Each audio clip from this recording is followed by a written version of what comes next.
Marcus Chen's nightmare began when Flight 447 plummeted into the Andes Mountains, killing all 87 passengers except him. For 90 days, he wandered the frozen peaks at 14,000 feet, surviving on melted snow and whatever he could scavenge from the wreckage. When a group of Chilean hikers finally found him in a remote cave, Marcus was unrecognizable, emaciated, frostbitten, and speaking in fragments that made no sense. What happened during those 3 months alone would haunt everyone who heard his story. Before we continue with Marcus's incredible survival story, make sure to subscribe to the channel so you don't miss more amazing true survival stories like this one. Drop a comment below telling us where you're watching from. We love hearing from our global community, and if you're enjoying this story, smash that like button to help us reach more people who appreciate these incredible tales of human endurance.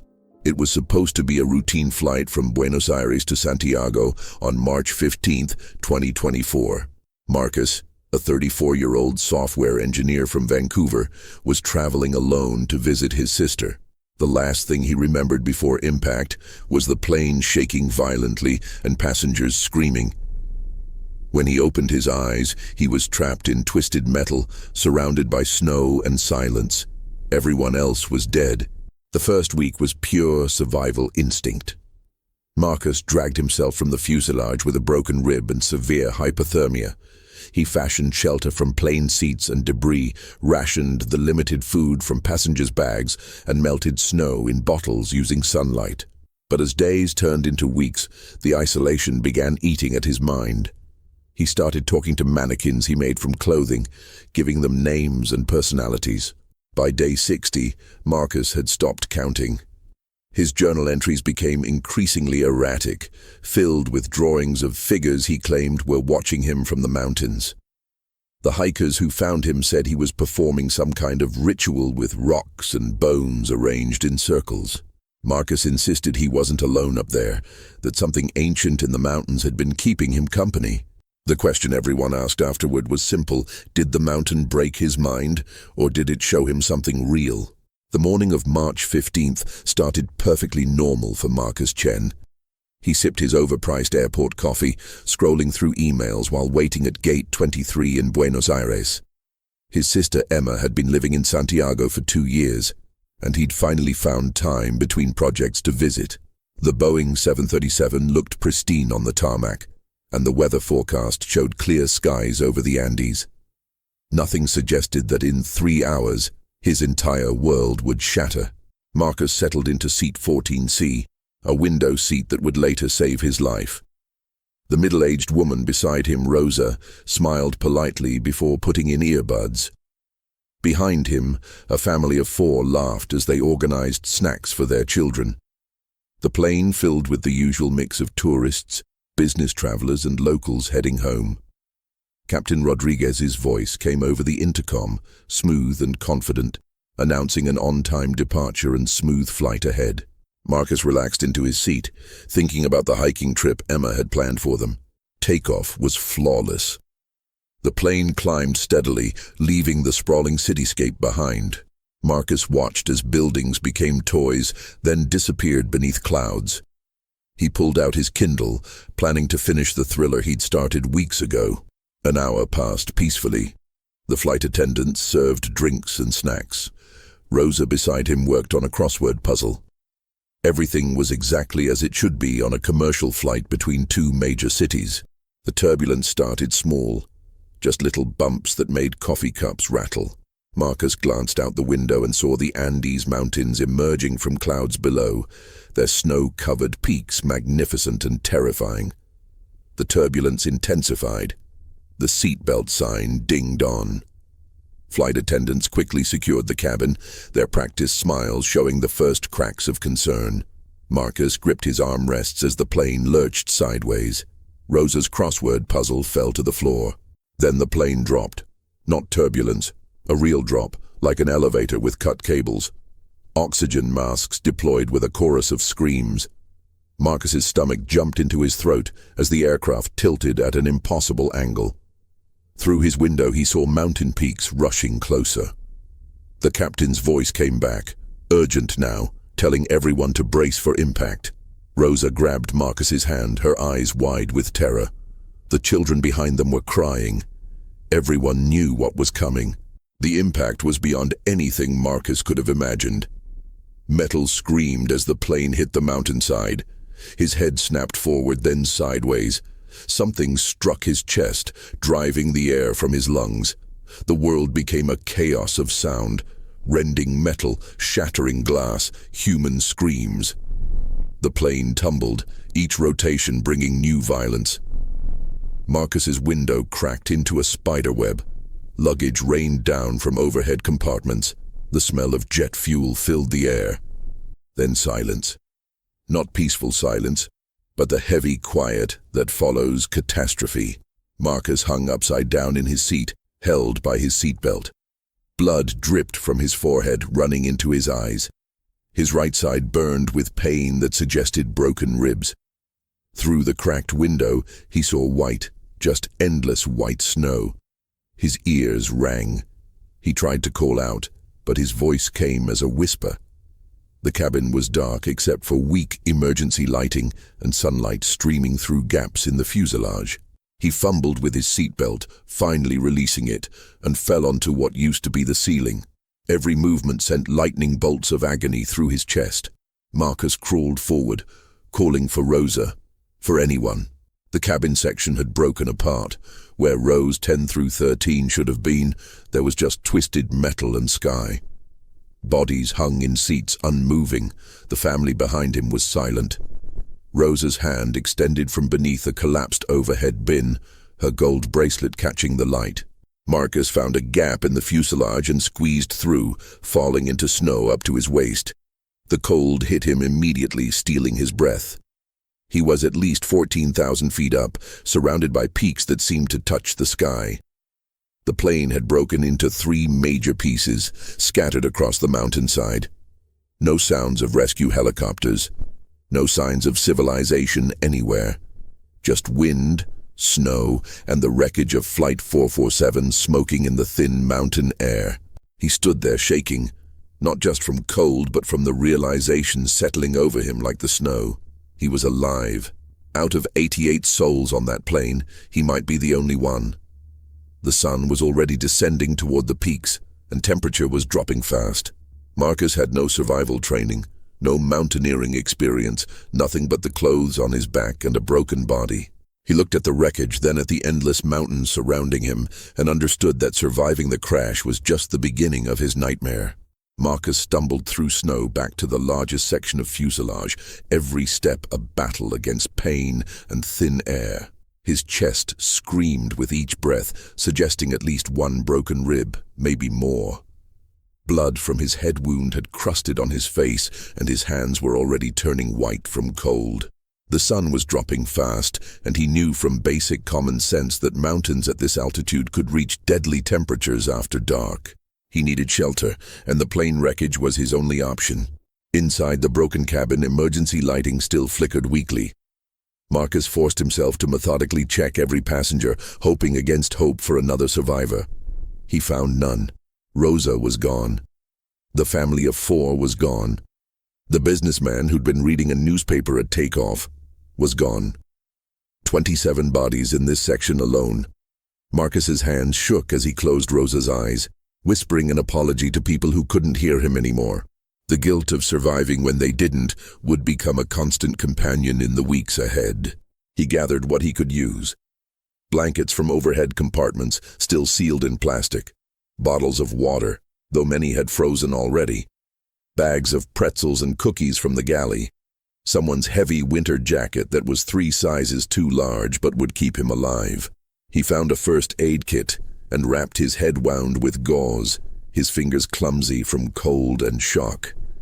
In a carry-on bag, he discovered a lighter, a gift that would prove invaluable. His haul was pathetic, maybe 3 days of food if he rationed carefully, but it was something. Marcus dragged blankets and seat cushions to the rear galley area, the most intact section with walls on 3 sides.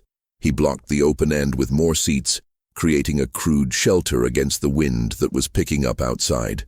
The temperature was plummeting, His breath came out in clouds, and his wet clothes from falling in snow were starting to freeze. He stripped off his button-down shirt and pants, finding a dead passenger's jeans and sweater that fit reasonably well. The act of taking clothes from the deceased made him nauseous, but hypothermia didn't care about dignity. As darkness fell completely, the mountain revealed its true nature. Wind howled through the broken fuselage, making the metal groan and creak. Temperature dropped to what Marcus guessed was well below zero. He wrapped himself in every blanket he'd gathered, shivering so violently his teeth chattered. Outside, he could hear avalanches in the distance, rumbling like thunder. The realization hit him fully now. He was alone at 14,000 feet in the Andes Mountains, with minimal supplies, and a body that was already damaged. Nobody knew exactly where the plane had gone down. Search and rescue could take days, if they came at all. His phone was in his pocket, miraculously uncracked but showing no signal. Not even emergency calls would go through. Marcus tried anyway, over and over, as if willpower could conjure cell towers from the snow. Nothing. The battery was at 47%. He turned it off to conserve power, though for what purpose he couldn't say. The photo of Emma on his lock screen smiled at him.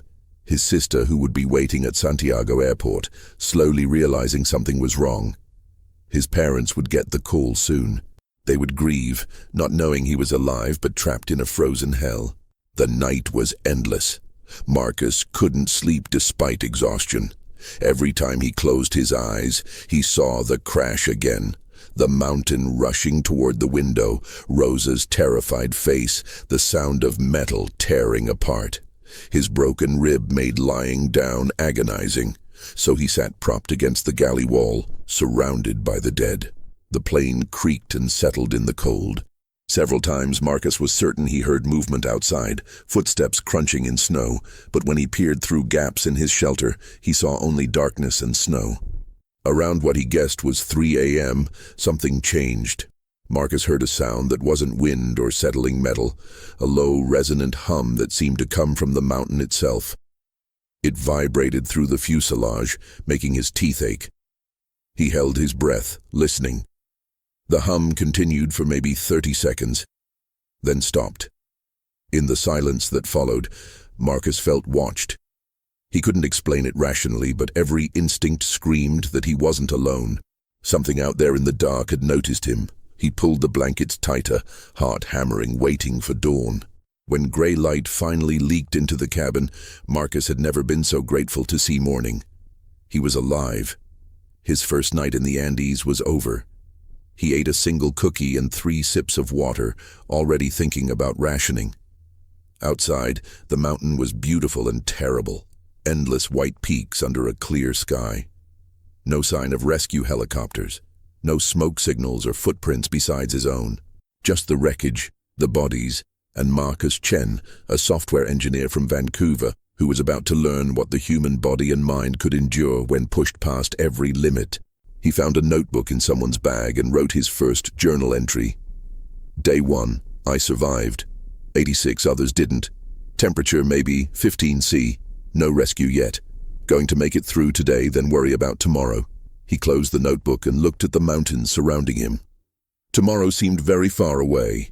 By day 5, Marcus had established a routine that kept both body and mind from giving up entirely. He woke at first light, melted snow in plastic bottles using the sun's reflection off metal debris, and allowed himself 2 cookies or 1 granola bar for breakfast. The initial food supply was nearly gone.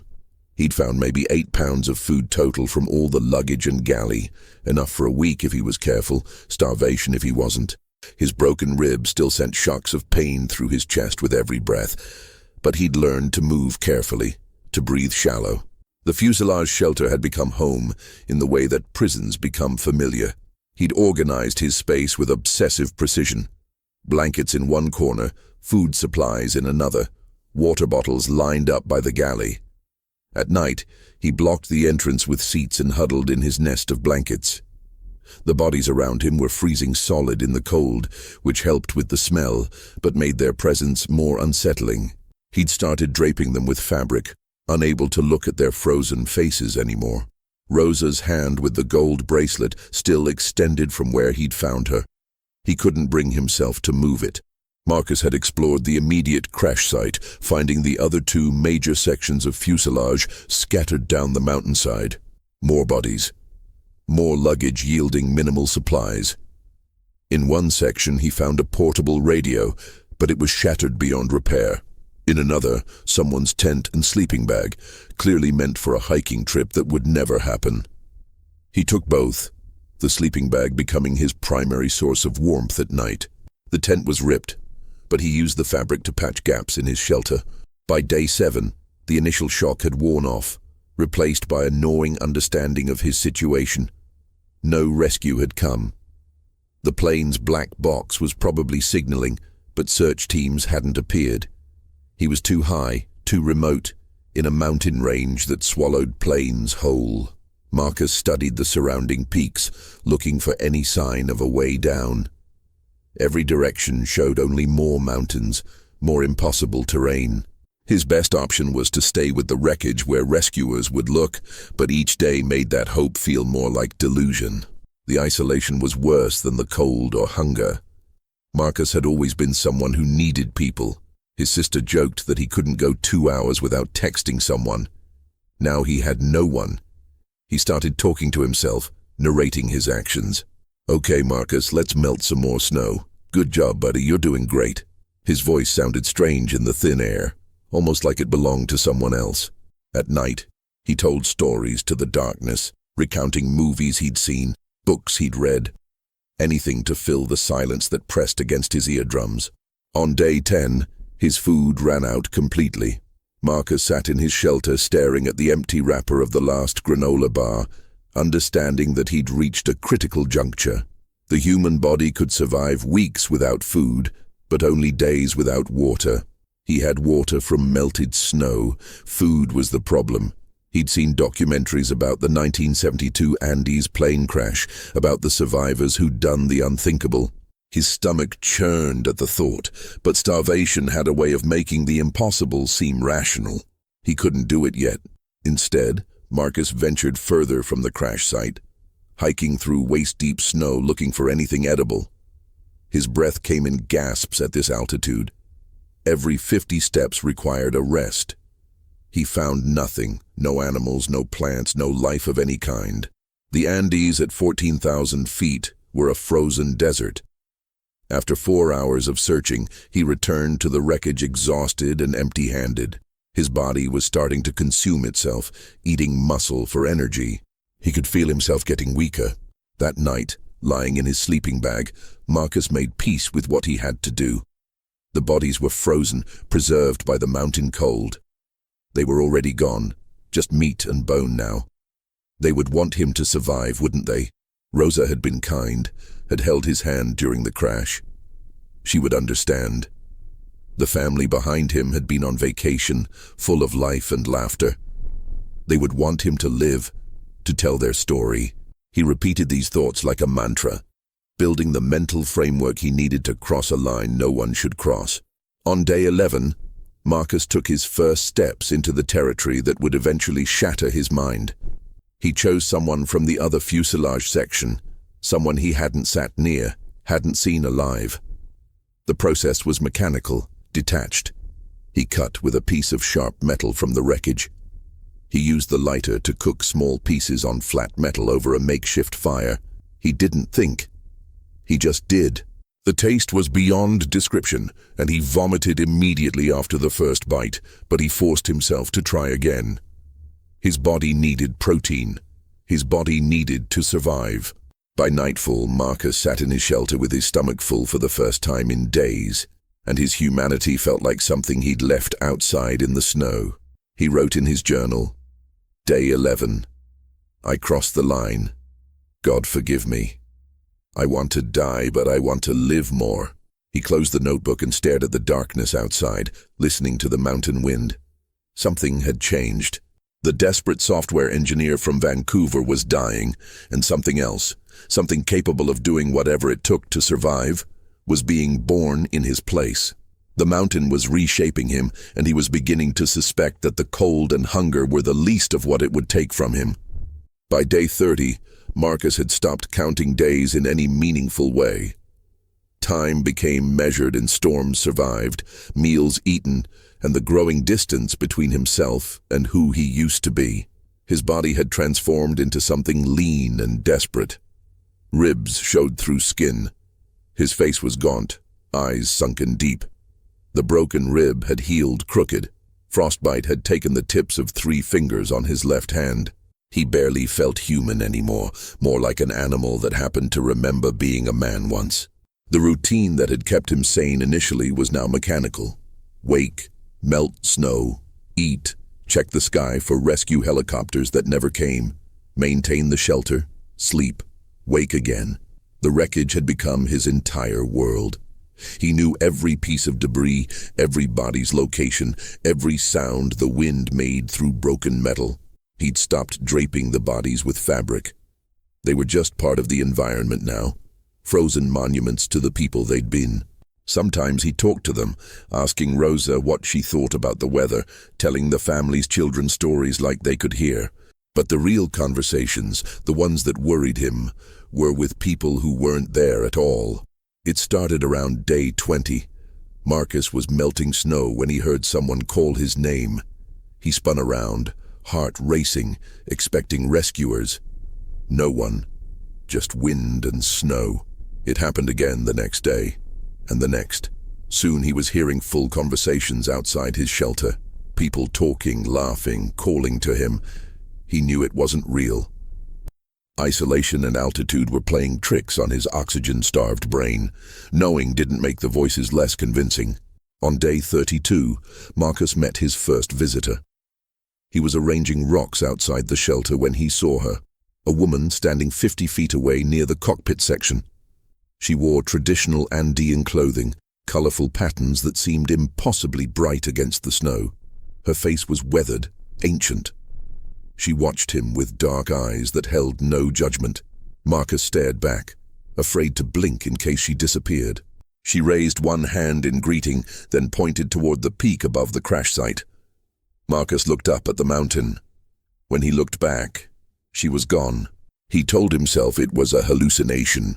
Oxygen deprivation, malnutrition, psychological stress. Any combination could produce visions. But she came back the next day, and the day after. Always standing at a distance, always watching. Sometimes she was alone. Sometimes there were others with her, figures that wavered like heat mirages. They never spoke, but Marcus felt they were trying to tell him something. He started calling her abuela, grandmother, though he didn't know why. She became as much a part of his routine as melting snow. The dreams were worse than the visions. Every night, Marcus descended into nightmares that felt more real than waking life. He dreamed he was flying, soaring over the peaks with wings made of airplane metal. He dreamed the mountain opened up beneath him, revealing vast caverns filled with bones. He dreamed that Rosa and the other passengers were alive, frozen inside the mountain, still conscious, trapped in ice for eternity. He would wake screaming, tangled in his sleeping bag, unsure what was real. Around day 40, Marcus started building. He couldn't explain the compulsion. He gathered rocks and arranged them in circles around the crash site. Large circles, small circles, circles within circles. It took days of exhausting work, moving stones through snow at altitude where every breath was a struggle. He added bones from the site, not from the passengers. Something in him still had that boundary, but from an animal skeleton he'd found wedged in rocks below. He wove metal from the wreckage into patterns that made sense in his head, but would have looked like madness to anyone else. Abuela watched him work. Sometimes she nodded as if approving. Other figures appeared more frequently now. A man in pilot's uniform who wasn't Captain Rodriguez. Children who ran through the snow without leaving footprints. A dog that watched from distant rocks. Marcus talked to them all. They were better company than the silence. They didn't judge him for what he'd done to survive. They seemed to understand that the mountain required sacrifices, that survival here meant becoming something other than human. His journal entries from this period were increasingly erratic. Day 43. The circles are almost complete. Abuela says the mountain is listening now. Found 3 more pieces of the wing section. Rosa's bracelet fell off today. Saved it. Don't know why. Voices are constant now, but I don't mind. They're teaching me things. The mountain has rules, has been here forever. We're just visitors passing through its dreams. By day 50, Marcus had created an elaborate arrangement around the crash site. Concentric circles of stones and bones, metal pieces arranged in patterns that resembled constellations, small cairns marking cardinal directions. He performed rituals he didn't remember learning, walking the circles at dawn and dusk, speaking words in a language that wasn't Spanish or English, but felt ancient on his tongue. Part of him knew this was madness, that isolation had broken something fundamental in his brain. But another part, the part that was emerging stronger each day, believed the mountain had accepted him. That he'd become something it recognized, something it protected. The boundary between real and unreal had dissolved completely. Marcus saw Abuela as clearly as he saw his own frost-bitten hands. He heard the mountain speaking through wind and rockfall. He felt presences moving around him at night, ancient things that had lived here long before planes fell from sky. He was no longer Marcus Chen, software engineer from Vancouver. He was something else now, a creature of the mountain, a survivor who'd paid the price of survival with his sanity. And the worst part was, he was starting to prefer this new reality to the one he'd lost. Pablo Morales had been guiding climbs in the Andes for 20 years, but nothing had prepared him for what his group found on day 89 of Marcus Chen's ordeal. They were attempting a rarely used route up Cerro Providencia when Javier, the youngest in their party, spotted the sun glinting off metal. At first, they thought it was old mining equipment. Then they saw the unmistakable shape of aircraft fuselage scattered across the mountainside at 14,000 feet. Pablo radioed base immediately. This had to be Flight 447, missing for 3 months and presumed lost in an area too remote for effective search. They approached carefully, Pablo's excitement at finding the wreckage mixing with dread at what they'd find. The scene was surreal. The plane had broken into distinct sections, and between them stood elaborate arrangements of stones and bones in circular patterns. Metal pieces were woven into designs that looked ritualistic. Small cairns marked different points, and in the snow were symbols drawn with rocks, spirals, triangles, arrangements that seemed meaningful in ways Pablo couldn't grasp.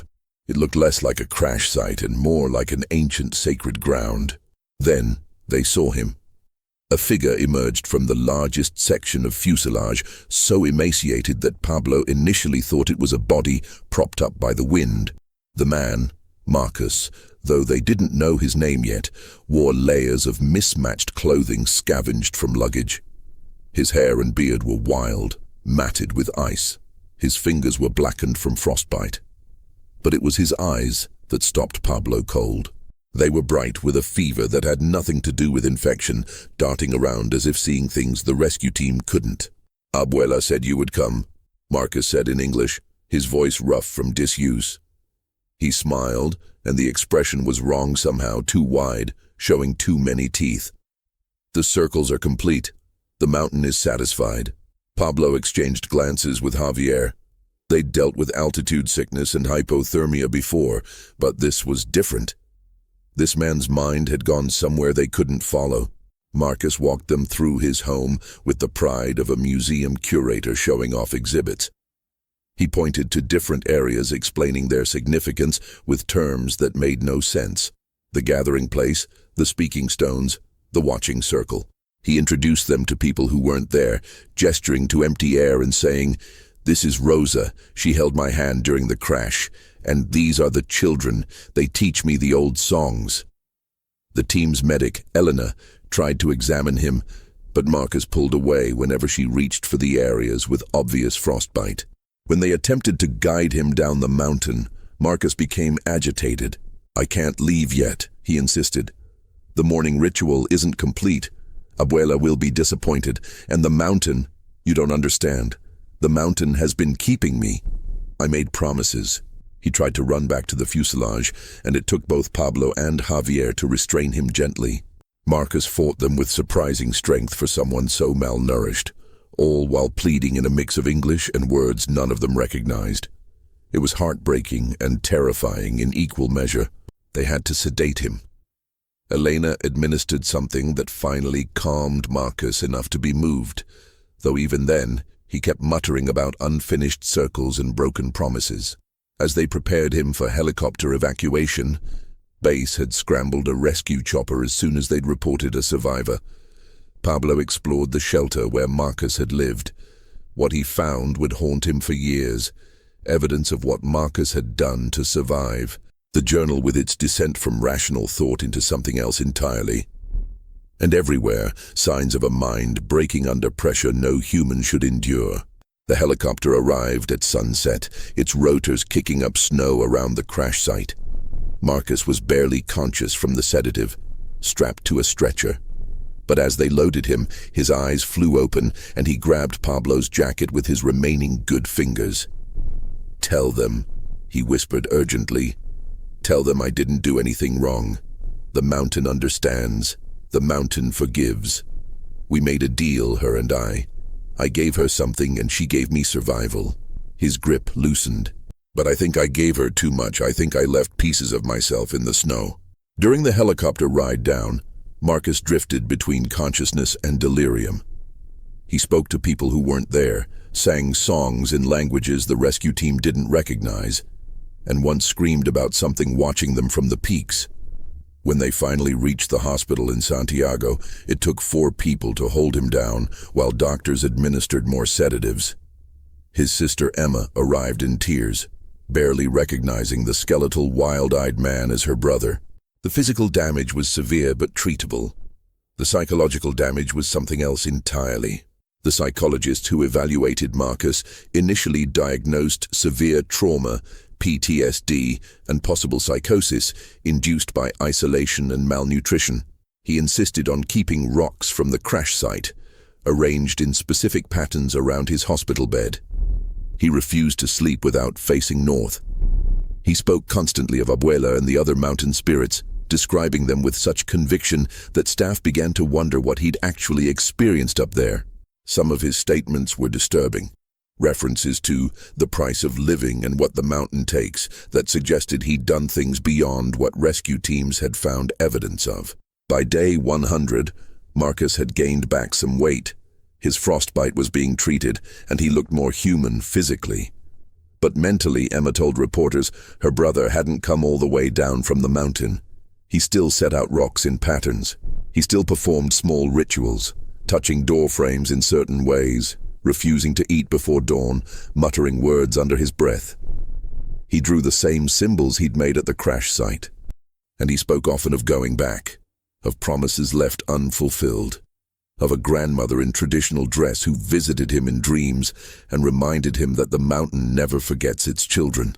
The official report called Marcus Chen a miracle, the sole survivor of Flight 447, found after 90 days in conditions that should have killed him within a week. Media celebrated his resilience, his survival instinct, his incredible will to live. But those who'd found him, who'd seen the arrangements he'd built and the state of his mind, knew the truth was more complicated. Marcus hadn't just survived the Andes. The Andes had survived in him, had planted something in his mind during those 90 days that would never fully leave. The mountain had let him go physically, but part of Marcus Chen, maybe the most important part, would remain at 14,000 feet forever, walking circles in the snow, talking to ghosts, and remembering what it cost to refuse to die.